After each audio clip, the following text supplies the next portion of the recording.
Síganos en redes sociales como Radio UH Valdivia en Instagram y Facebook, @Radio UH en Twitter, y visita toda nuestra programación en www.radiouh.cl.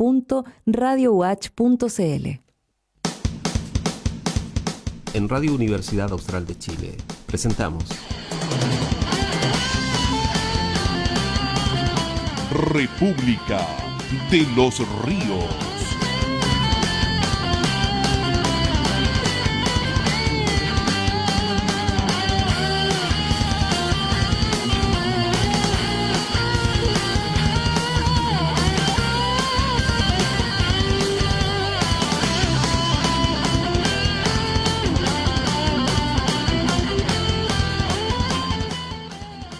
Hola, bienvenidos, bienvenidas. Ya estamos en República de los Ríos, hoy en Radio Universidad Austral de Chile, en jornada de martes 7 de julio. Y vamos a tener la oportunidad de conversar en esta hora con Andrés Valenzuela Turner sobre la situación internacional, a ver si se nos alcanza a unir en algún ratito Diego Sáez Trumper desde Barcelona. Pero en principio, Andrés, ¿cómo estás? ¿Cómo ha estado la semana, las semanas? Porque ya no nos veíamos hace un rato. Sí, ¿verdad? Sí, la semana pasada nos habíamos saltado el protocolo. No, bien acá, bien en general.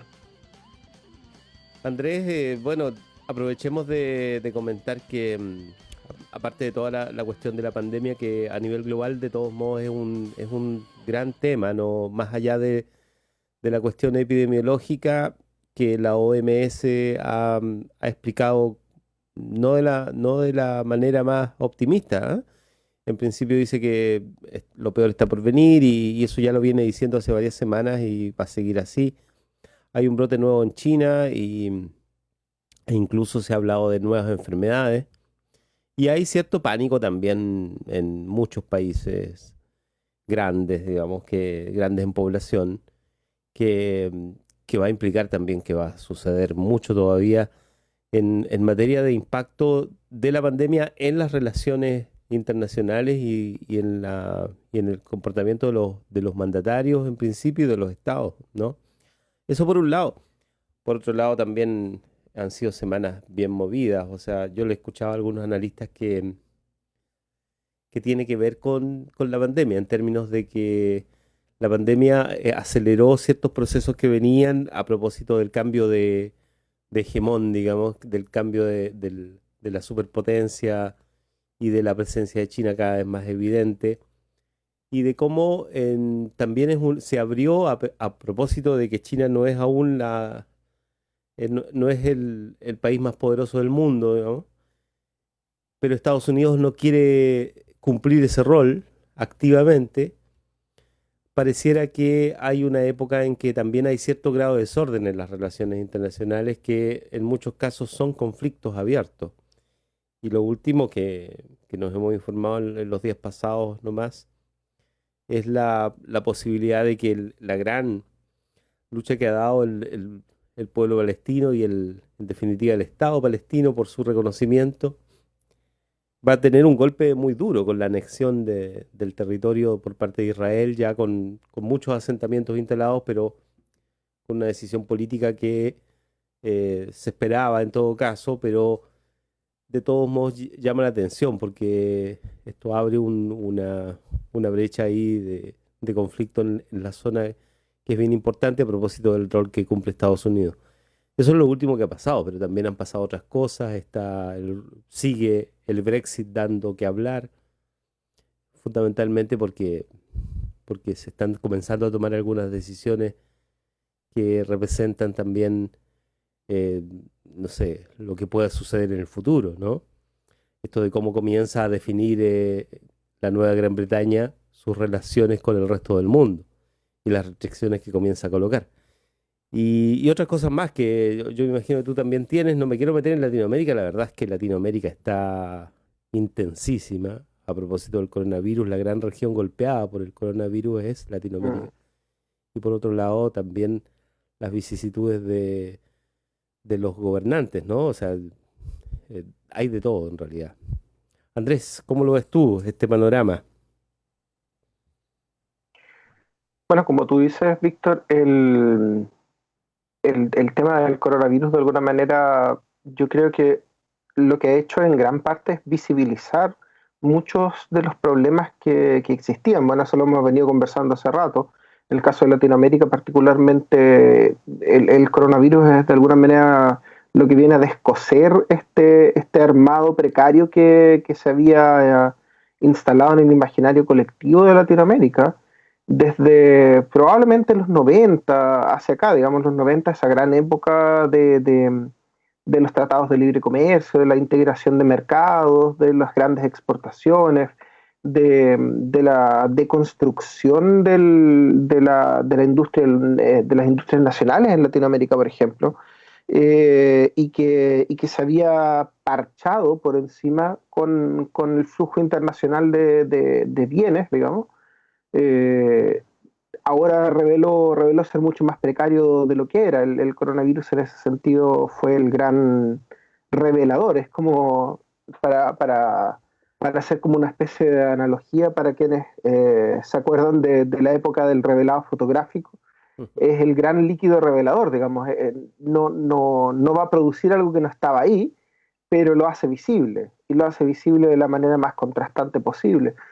Y en ese mismo sentido, el hecho de que la gran noticia permanente es el coronavirus y que de alguna manera ha bajado como la velocidad del resto de las noticias, ha permitido también que muchas de las noticias que normalmente quedarían sepultadas, o de los hechos que se van construyendo silenciosamente atrás, queden mucho más patentes. Y en ese sentido, claro, como tú dices, por ejemplo, el tema del coronavirus ha hecho en gran parte que sea mucho más chocante, mucho más obvio, por ejemplo, el manejo que ha tenido China de Hong Kong. O el tema de, por ejemplo, de cómo se está instalando en Europa del Este, sobre todo en Polonia, en Rusia, y ahora también en los Balcanes, en Croacia, con las últimas elecciones, cómo se han estado construyendo ahí sistemas que de alguna manera están corroyendo las bases fundamentales de lo que uno entiende como una república funcional, con separación de poderes, con una limitación al ejercicio del poder en el tiempo, por ejemplo, con este tema de la elección con este pseudo plebiscito que arma Putin, por ejemplo. Y todo esto va quedando en evidencia en gran parte porque en el panorama de noticias bien convolucionado que tenemos gracias al coronavirus, los temas de alguna manera se hacen más visibles porque el único otro contraste es coronavirus. Tenemos un montón de cosas andando, como decías tú, está por ejemplo el conflicto fronterizo entre China e India, que se está gestando ahí con una presión que no se había visto desde los años 60 prácticamente, y que es peligrosísimo. O sea, estamos hablando de dos potencias nucleares con poblaciones enormes y que además están en procesos de tratar de posicionarse como grandes referentes internacionales.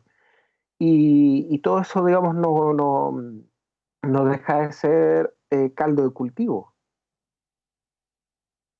Sí, además está lo de Hong Kong, ¿no? O sea, tú mencionabas también los conflictos abiertos o los que se están abriendo de a poco, y claro, Hong Kong viene hace rato, y quizás es de los temas históricos también que es necesario ir abordando. No sé qué has visto tú de ello.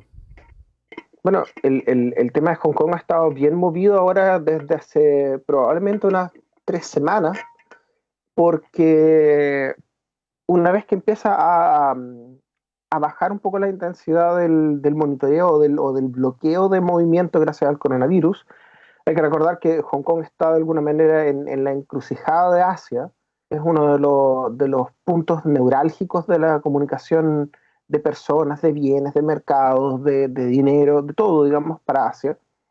Pero al mismo tiempo, Hong Kong tuvo un manejo bastante bueno de la crisis sanitaria, pese a que le tocó, digamos, muy parecido a Chile, en el sentido de que arriba la pandemia en Hong Kong en medio de un escenario de protestas permanentes, muy masivas. Estamos hablando de sobre 1 millón de personas prácticamente 2 o 3 veces a la semana marchando permanentemente, con enfrentamientos abiertos con la policía. O sea, el peor escenario que uno podría imaginarse para el arribo de una pandemia, en un lugar que geográficamente es muy pequeño, poblacionalmente es extremadamente denso, con una población gigante, con, como decía anteriormente, esta dinámica de las protestas que se estaban viniendo dando por la invasión china en la soberanía de Hong Kong.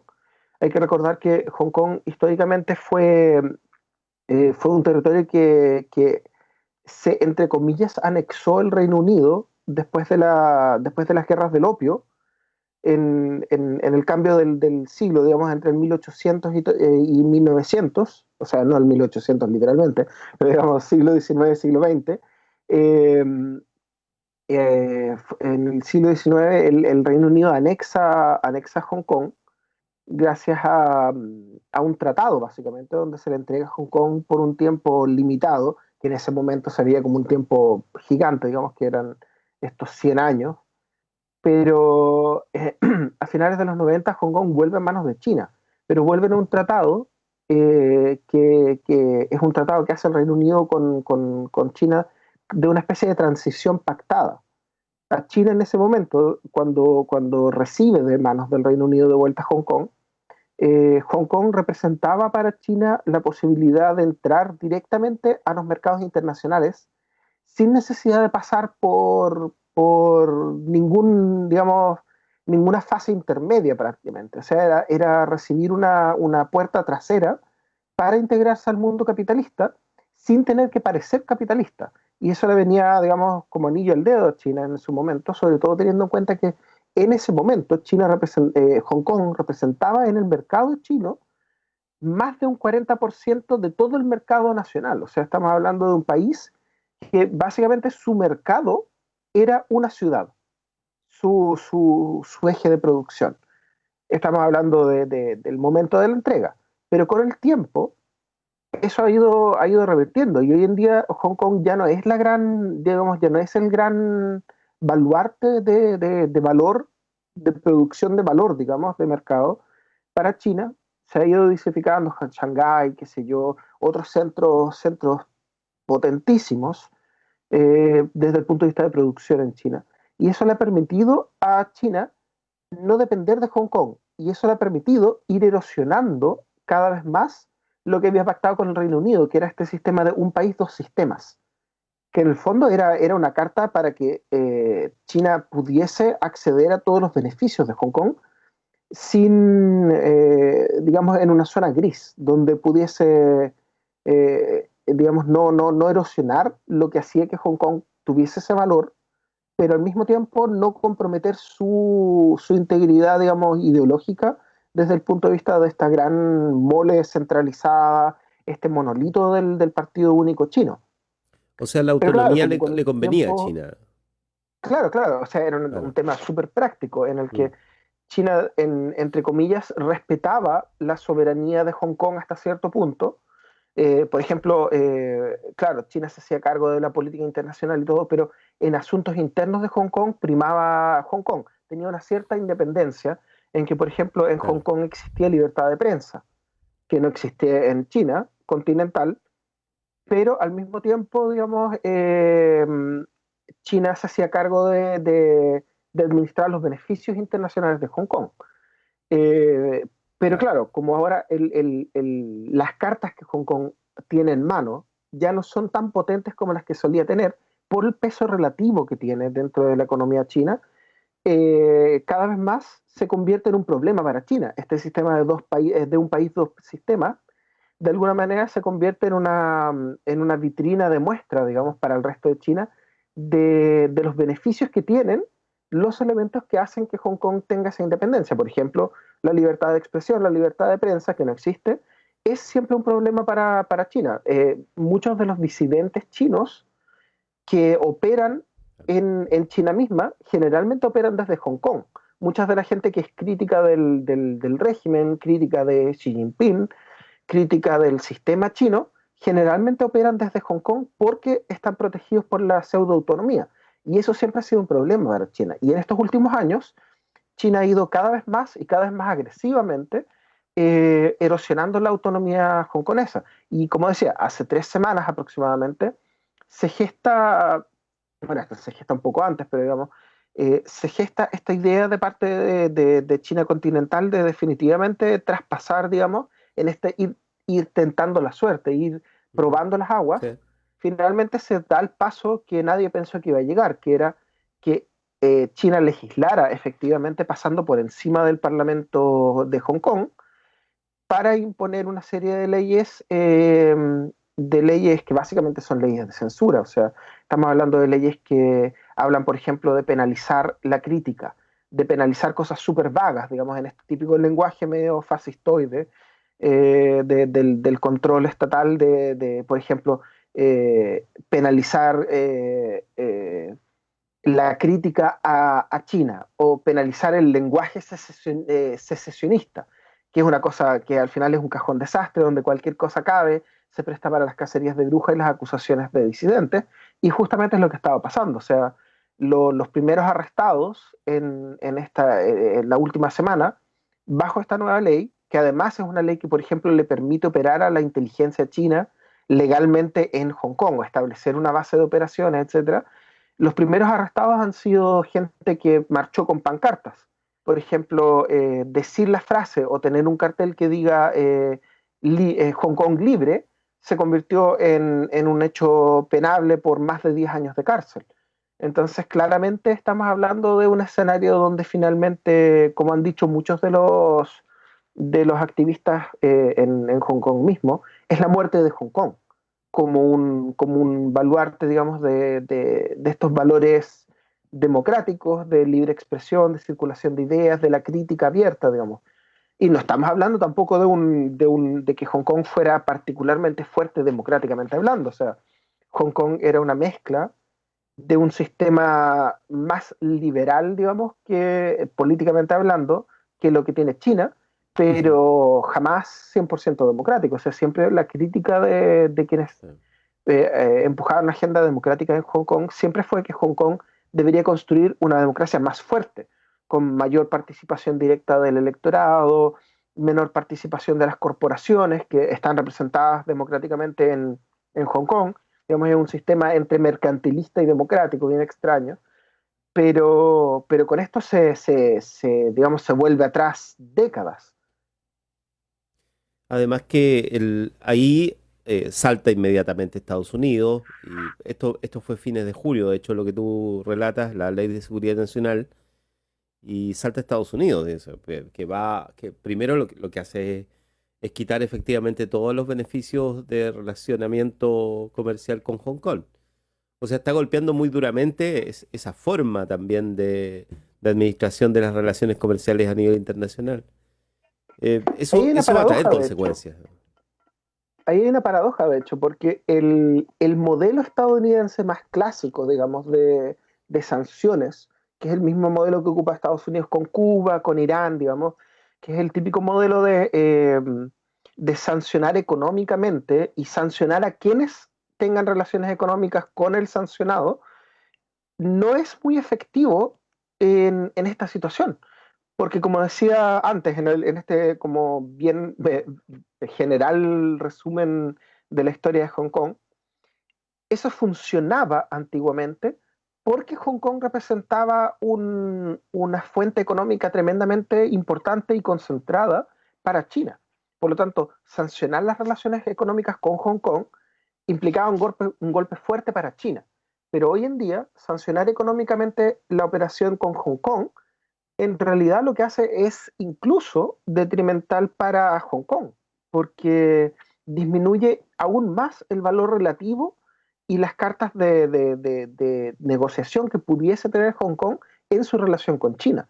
Entonces es una carta bien, bien ridícula de jugar.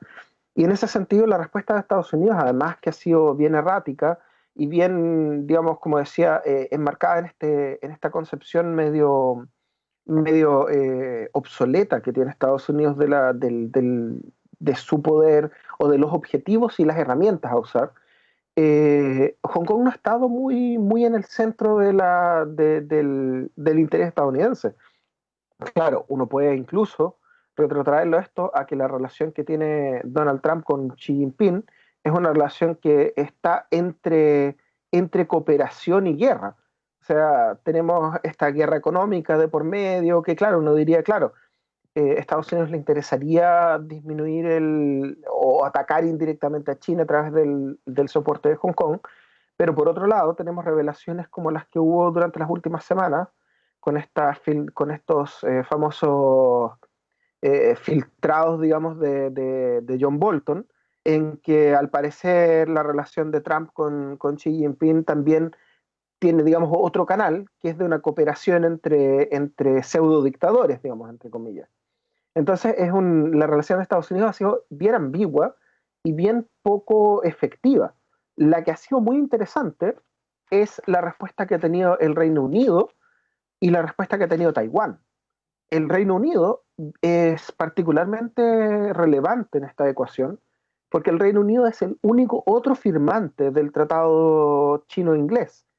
O sea, en el tratado en el que el Reino Unido regresa Hong Kong al a China, la contraparte es el Reino Unido. Entonces, si es que China no respeta los términos del pacto, digamos, que en este caso implicaban un periodo de 50 años desde la entrega en que China se comprometía a respetar la soberanía de Hong Kong, el único que puede legalmente, digamos, exigirle el cumplimiento a China es el Reino Unido.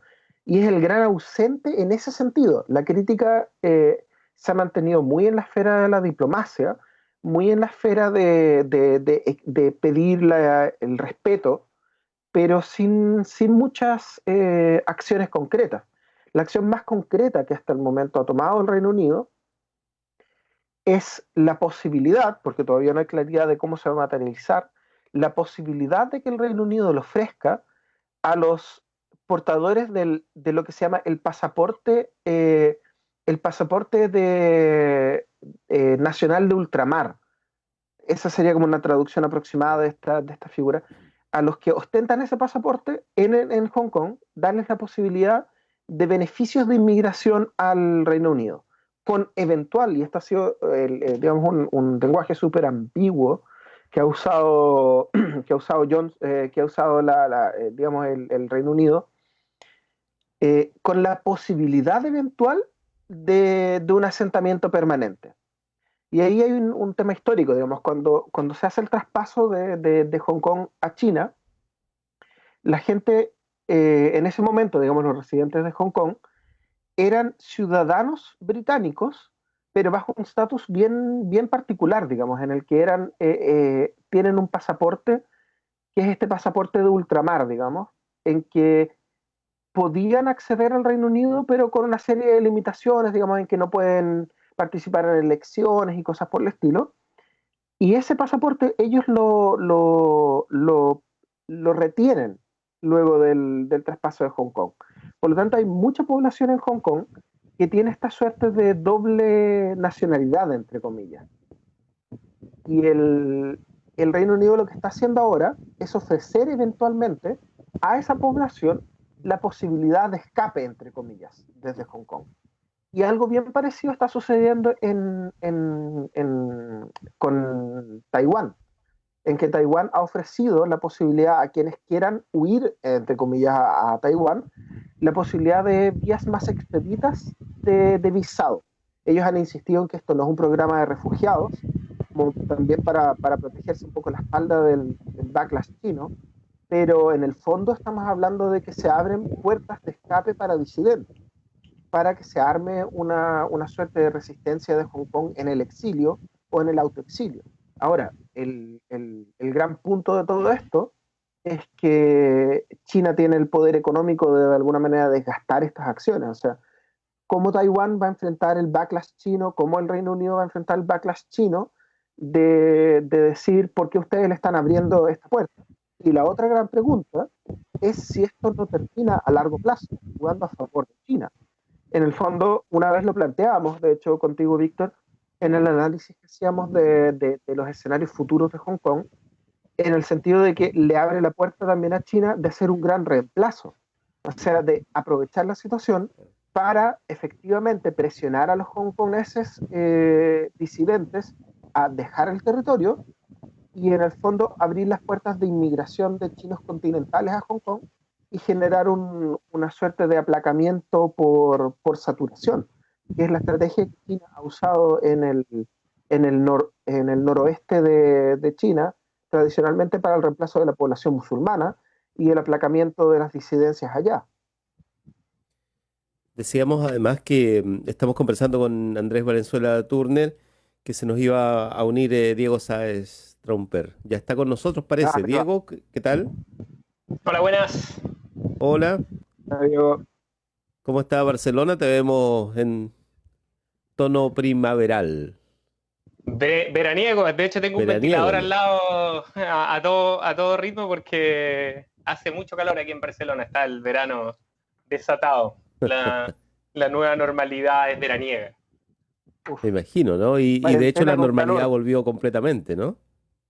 Mira, aquí está bien, no diría normal porque la situación sigue siendo extraña, Ya. pero Barcelona está bastante reabierto. Hace 2 o 3 días hubo un rebrote en Lleida, que es una de las provincias de Ahí Cataluña, cerca. y lo que hicieron fue cerrar Lleida, o sea, dejaron ese lugar como aislado, Sí. no se ha vuelto a cuarentenas en casa, sino que lo que hicieron fue cerrar eso como lo que en Chile se llaman los cordones sanitarios. Y esa ha sido, digamos, la novedad que ha habido por aquí. Pero en Barcelona mismo, si tú sales a la calle ahora, se nota mucho la ausencia de turistas. Yo además vivo en el centro, entonces los lugares que estaban llenos de turistas están vacíos y ves gente con mascarilla. La mascarilla es obligatoria para entrar en tiendas, supermercados, en el transporte público. Pero el resto se ve bastante normal. Las terrazas con menos gente, pero con gente, los cafés, los bares, sales de noche y hay... Ujú. O sea, yo recién me pude descuarentenar, porque yo llegué hace un poquito más de 2 semanas, me tocó hacer una de estas declaraciones de salud y una cuarentena domiciliaria, pero lo que he visto en estos 2 o 3 días es aquí hay una situación de tensa normalidad, digamos. O sea, la gente está un poco como aprovechando con la idea de que probablemente, bueno, que no se sabe Pero lo que no va a hay pasar y que restricciones más allá de ellas, digamos, ¿no? O sea, se puede salir de las casas y todo ello. se puede salir, se puede volar dentro de Europa, se puede volar a los 15 países que la Unión Europea listó como zonas, bueno, hicieron estos convenios con 15 países, entre Sí. los cuales evidentemente de Latinoamérica solo está Uruguay. Y se puede volar dentro de Europa, pero dentro de Europa se liberó hace como una semana y no sé si se esperaba o no, pero no hubo una gran cantidad de turistas. Me han comentado que por la zona de las playas ha habido un poco ha existido como algo de turismo, sobre todo de Europa del Norte, que es de lo que viven mucho de esta zona, Sí. pero no ha sido de ninguna forma masivo. No es que la gente estaba esperando que dieran el permiso para salir a hacer turismo. O sea, está todo lento, pero sin muchas restricciones. Lo que son los encuentros masivos de gente están prohibidos y algunas cosas muy puntuales de que, bueno, aquí hay muchas quejas porque tú puedes juntar 50 personas en un restaurante, pero no puedes juntar 50 personas en un teatro. Bueno, el teatro tiene que funcionar creo que a mitad de aforo. Entonces, esas cosas se están ajustando. Aquí ya además lo otro que ha cambiado es que se ha vuelto al manejo de la situación lo tienen los gobiernos locales, los gobiernos de las comunidades autónomas, Mira. en este caso el gobierno de Cataluña controla Claro, aquí, sí. la Comunidad de Madrid controla Madrid. Así que en distintos lados han tenido criterios un poco diferentes, pero dentro de todo está todo bastante normal y hasta ahora no han habido rebrotes importantes y ya van un par de semanas en que la situación está así. Claro, y o sea, porque eso tiene un valor en términos de que nos puede adelantar un poco los escenarios que nosotros podríamos vivir más o menos en la misma época estival en que ustedes están, o sea, que tiene que ver con los meses ya de verano y que aquí se ven tan lejanos en todo caso, más aún aquí en Valdivia. Pero, Sí, yo pero creo en que definitiva es ahí hay importante una... decir que hay como luz al final del túnel, ¿no? Ajá, exacto, eso es. Y lo otro es que estábamos conversando con Andrés, de todos modos, un poco desde, bueno, hizo un resumen bastante completo de la situación de Hong Kong. Mencionó ahí el rol de Gran Bretaña, que en este minuto es quizá uno de los grandes temas. No está de más también eso comentarlo, digamos, comentar qué es lo que se discute respecto de Europa en este minuto más profusamente, digamos, qué es lo que ocupa más espacio. Acaba de inaugurarse la presidencia de Alemania, o sea, la Unión Europea básicamente tiene un ejecutivo y la Comisión Europea que gobierna, digamos, la Unión, se va trasladando su presidencia cada 6 meses. Y en estos 6 meses le corresponde, la segunda parte del año calendario le corresponde a Alemania. Que mejor, ¿no? O sea, Merkel que está tan bien rankeada, digamos, internacionalmente.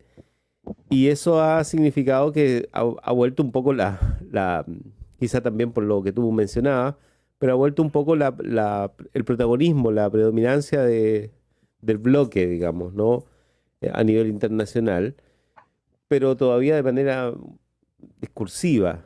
En el Brexit, al parecer, de hecho, está esto de la declaración de Gran Bretaña que es en medio de las negociaciones de la salida del Brexit. O sea, el Brexit ya está en marcha, pero con una serie de negociaciones especialmente comerciales que hay que resolver, y están en ello.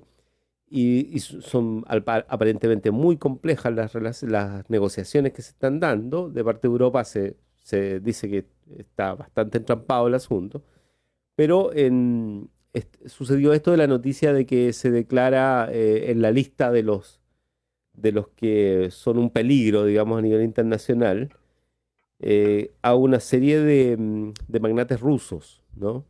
Más de 20 creo que son, y Rusia ha respondido.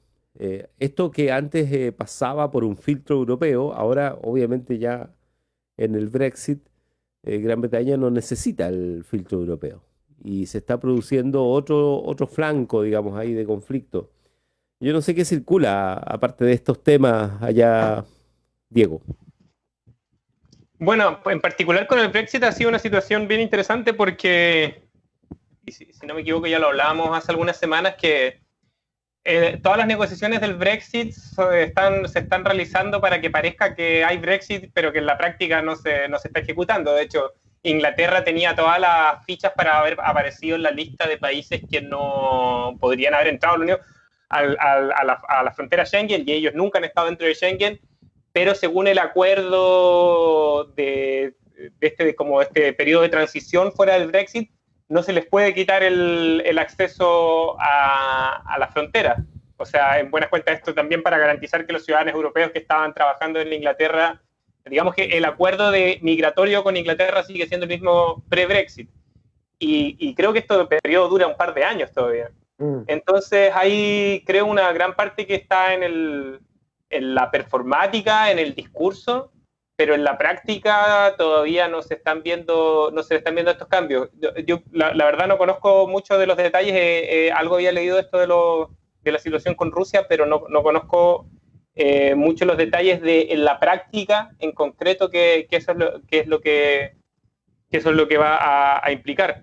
Yo te diría que aquí el 95% de los diarios todavía el tema sigue siendo el tema de qué pasa con el confinamiento, qué pasa con el coronavirus y los escándalos de la Casa Real que se han sumado en este último tiempo, ¿no? Con los desfalcos del rey Juan Carlos.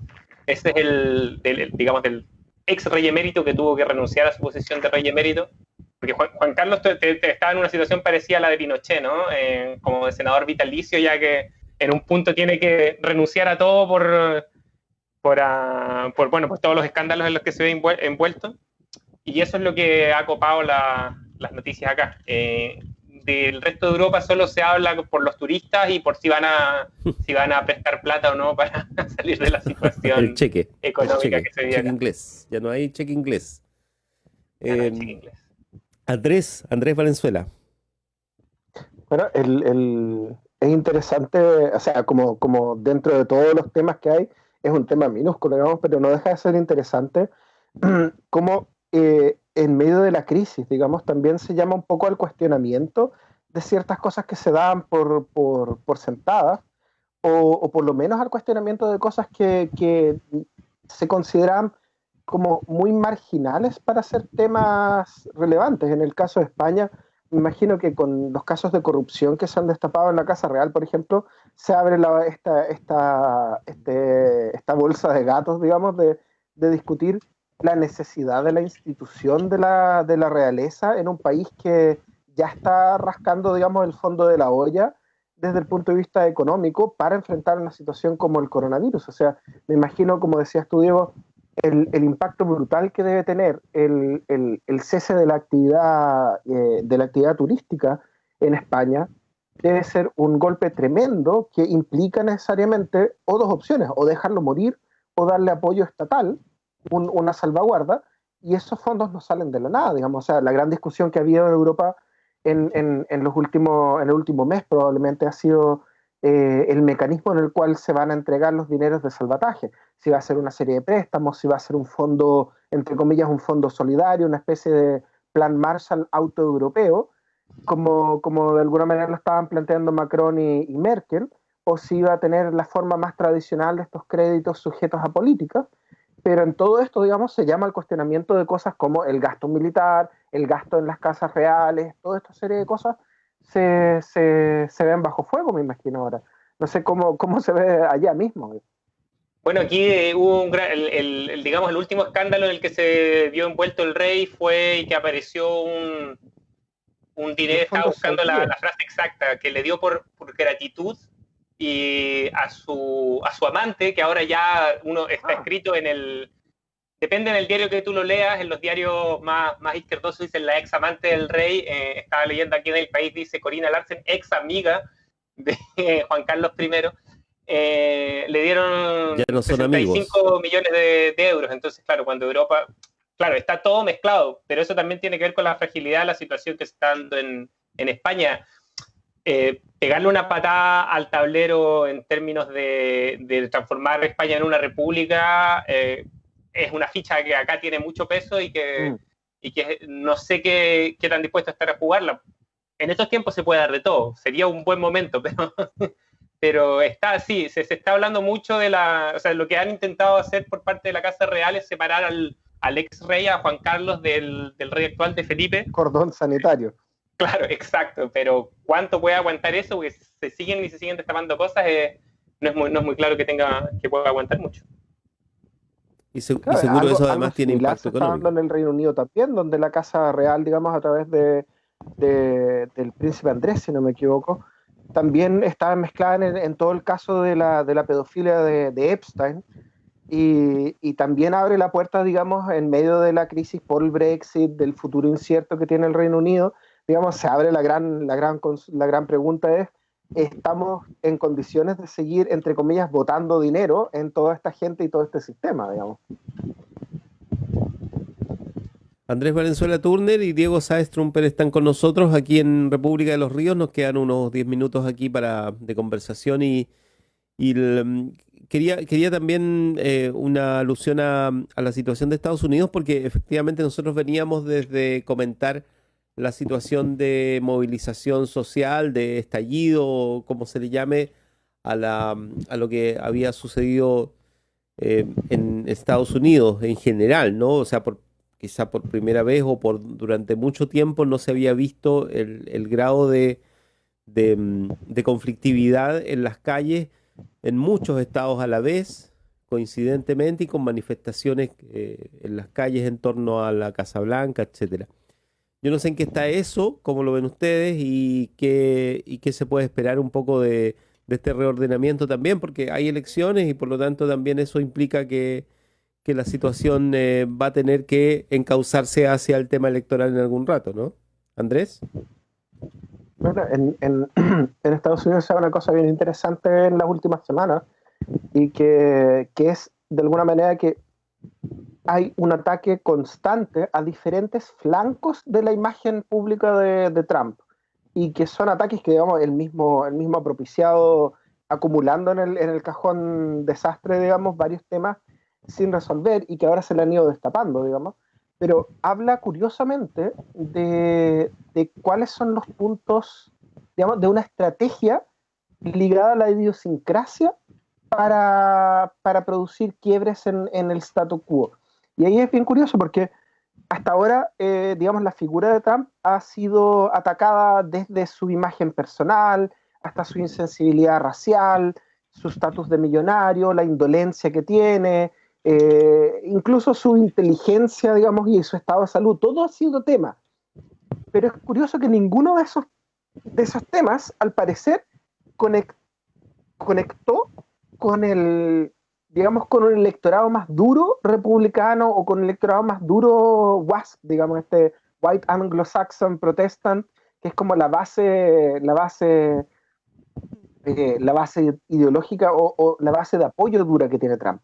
Pero ahora, estas últimas 2 semanas, se agregó un tema que al parecer podría ahora dar un poco esta hegemonía de la imagen de Trump y que porque apela a uno de estos puntos como especie de puntos sacrosantos en el imaginario colectivo norteamericano y que tiene que ver con las tropas, tiene que ver con este como culto a lo marcial, que es una especie de tema siempre como subyacente en Estados Unidos y que tiene que ver con que al parecer habría evidencia desde la inteligencia, digamos, de que Rusia estaba pagando en Afganistán recompensas digamos, a mercenarios talibanes por asesinar soldados extranjeros. En el fondo, por cada soldado extranjero que mataban, les pagaban una recompensa, especialmente por norteamericanos. Y ahí está el punto, digamos, en que todavía no está claro si Trump tenía conocimiento o no de esto. Entonces, en el fondo, la narrativa que se ha ido construyendo es que efectivamente Trump debe haber conocido de esto. Digamos, ese es el punto base del cual se parte esta crítica, de que la CIA, la inteligencia militar, naval, etcétera, tendría que haber informado a Trump. Por lo tanto, se asume que Trump debería estar en conocimiento, pero al mismo tiempo, Trump tiene esta relación muy cercana y políticamente muy ambigua con Putin. Entonces, en el fondo, la crítica que se le abre a Trump, y como gran puerta, digamos, de compuerta, digamos, de presión política, es que él estaría negociando con el enemigo, entre comillas. O sea, él estaría siendo amigo de quien mata a nuestras tropas. Ese es el gran discurso, y al parecer sería digamos, si es que logra construirse esa narrativa, y si es que logra verificarse, sería quizá el gran punto de nucleización de la crítica republicana, que le daría, digamos, de alguna manera un pie a la crítica desde la derecha más conservadora en Estados Unidos para desligarse de Trump. Y ese sería un punto importante en el colapso de Trump como figura política. Y sobre todo, digamos, en el año electoral. Pero, digamos, todo está sujeto a que la narrativa cuaje, porque hay que recordar que estamos en una época en que digamos, esta época, entre comillas, de la posverdad, donde no importa lo cierta que sea una narrativa, si es que se logra construir una narrativa alternativa, digamos, estos hechos alternativos, que logre sepultarla en el imaginario colectivo. Yo conversaba con un colega que trabajaba, de hecho, hasta hace poco en la Universidad de Nueva York, en NYU, y vive en el centro de Manhattan, en la plaza Washington, que es, bueno, la típica imagen de Nueva York donde hay un arco, y me decía que la situación era muy, muy tensa post-COVID, que habían ya en Nueva York se habían abierto la mayoría de las cosas, pero que la cantidad de gente que estaba durmiendo en las calles y la cantidad de protestas que habían diariamente estaban generando un escenario, digamos, un sentimiento de que se venía algo mucho, mucho más grande y peor, digamos. O sea, hay un nivel, el choque económico, yo creo que es la parte que la posverdad no sé si es capaz de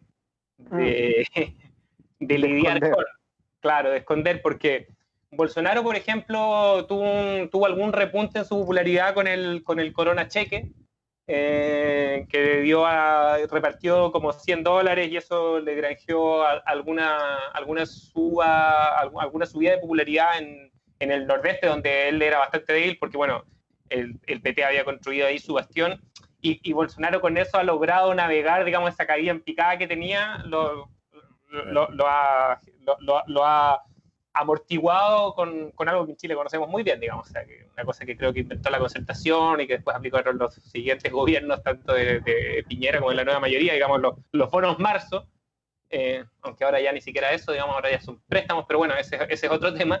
Esa carta todavía en Brasil la puede jugar porque es parte de lo que se ha hecho en Brasil durante muchos años, parte también de lo que hizo mucho el PT con todos los planes estos de distintos tipos de bonos que daban allí. Yo no sé si en Estados Unidos Trump pueda mandarse, digamos, un gran bono marzo para tratar de aguantar la situación, porque a mí lo que sí me parece es que no se ve una caída en picada, ¿no? O sea, como que Trump está ahí y no parece, o sea, con todo lo que ha sucedido, en cómo está la economía, cómo han manejado la crisis, con todas estas cosas, lo de los rusos se viene hablando hace mucho tiempo y esta ha sido como una nueva vuelta que le han dado, y Trump se sigue manteniendo firme.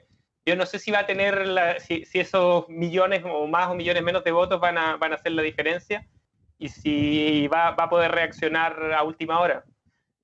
Las encuestas que uno alcanza a ver pareciera que a Trump no le va a dar para ganar, pero sabemos que últimamente las encuestas tampoco han sido muy certeras, y de hecho con el primer triunfo de Trump inauguró, digamos, este mundo donde las encuestas electorales parece que no tuvieran mucho valor predictivo.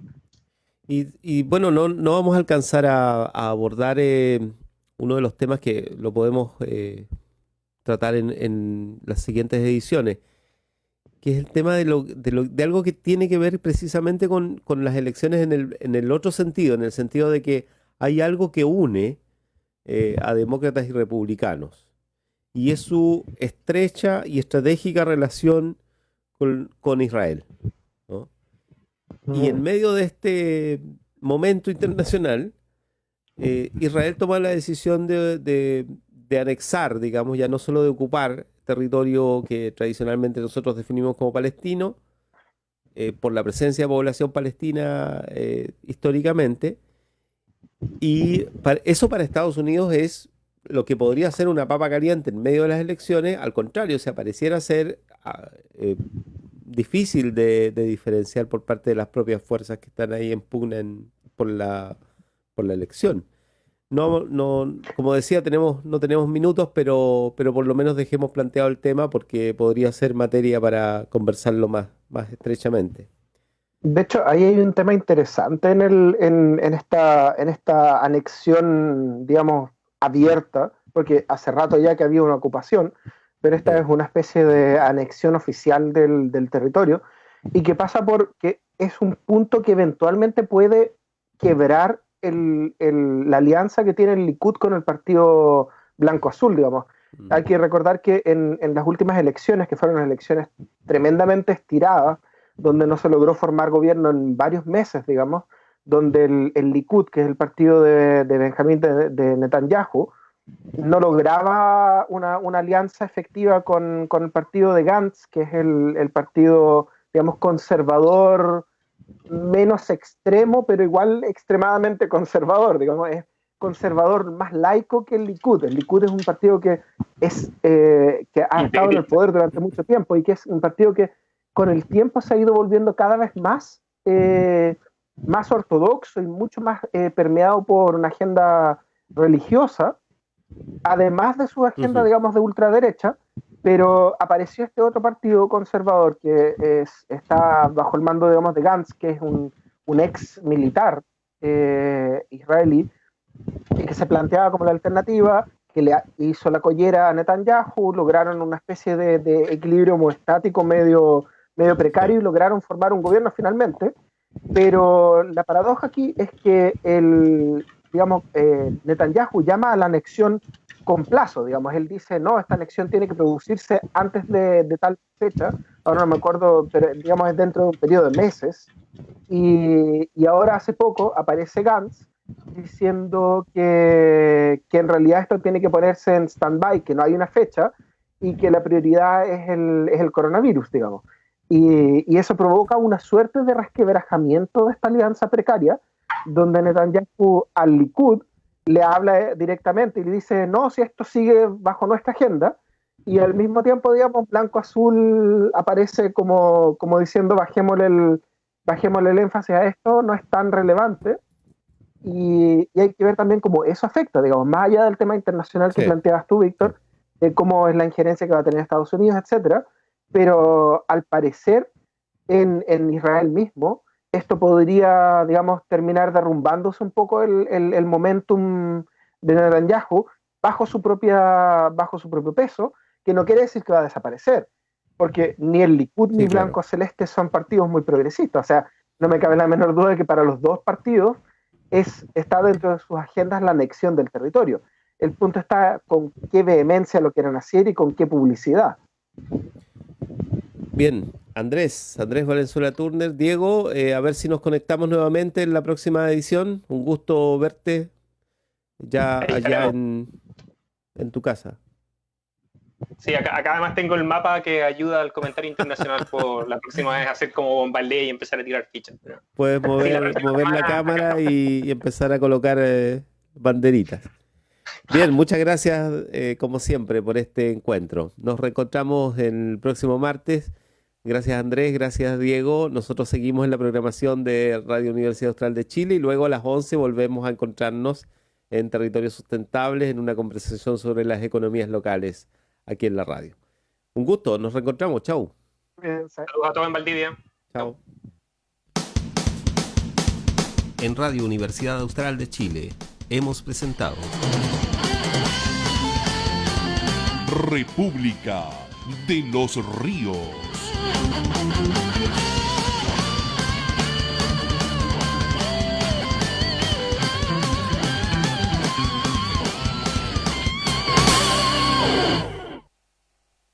Universidad Austral de Chile realiza una permanente vinculación con el medio regional.